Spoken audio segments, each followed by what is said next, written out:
का स्वागत है हमारे चैनल में। लखनऊ के रहने वाले हमारे अंकल जी, जो उनका नाम है हरिश्चंद्र शुक्ला, आज उनके पोती का मुंडन है, मुंडन संस्कार है। उन्हीं का ये थी, आप बोले थे, एक फरमाइश किए थे मुंडन का गीत गाने के लिए। हम लोग गाने जा रहे हैं। कमेंट में अगर आप सुन रहे होंगे गाना तो कमेंट में ज़रूर बताइएगा कैसा लगा। थैंक यू फरमाइश करने के लिए। सुनिए गाना गाते हैं। अरे गरजी के मेघ बरिसले भिजेला कवन बन के केस। अरे गरजी के मेघ बरिसले भिजेला कवन बन के केस। अरे तनिए से कैची बिलमाई तिये हजमायावे देहु बाबा लोग हमार।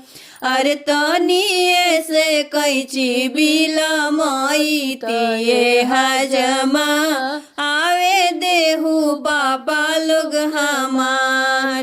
अरे बाबा में बाबा बाबा हो हरी स बाबा उहे हवे बाबा हमार। अरे बाबा में बाबा हो हरी स बाबा उहे हवे बाबा हमार। अरे पापा में पापा हो कवन पापा उहे हवे पापा हमार। अरे गरजी के मेघ बरिसले भिजेला कवन बन के केस। अरे गरजी के मेघ बरिसले भिजेला कवन बन के सर तनिए से कैची बिलमाई तिये हजमा आवे देहु बुआ लोग हमारे। अरे तनिए से कैची बिलमाई तिये हजमा आवे देहु बुआ लोग हमार। बुआ में बुआ हो बुआ कवन बुआ उहे हई बुआ हमार। अरे बुआ में बुआ हो कवन बुआ उहे हई बुआ हमार। अरे मम्मी में मम्मी हो कवन मम्मी उहे हई मम्मी हमार।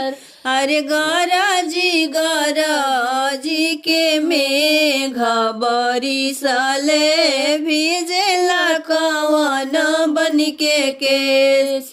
अरे तनिए से कैची बिलमाई तिये हजमा आवे देहु दादी हमारे। अरे तनिए से कैची बिलमाई तिये हजमा आवे देहु दुल परिवार। अरे तनिए से कैची बिलमाई तिये हजमा आवे देहु कुल परिवार।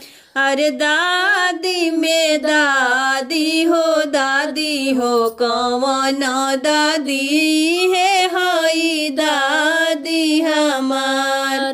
अरे दादी में दादी हो कवन दादी है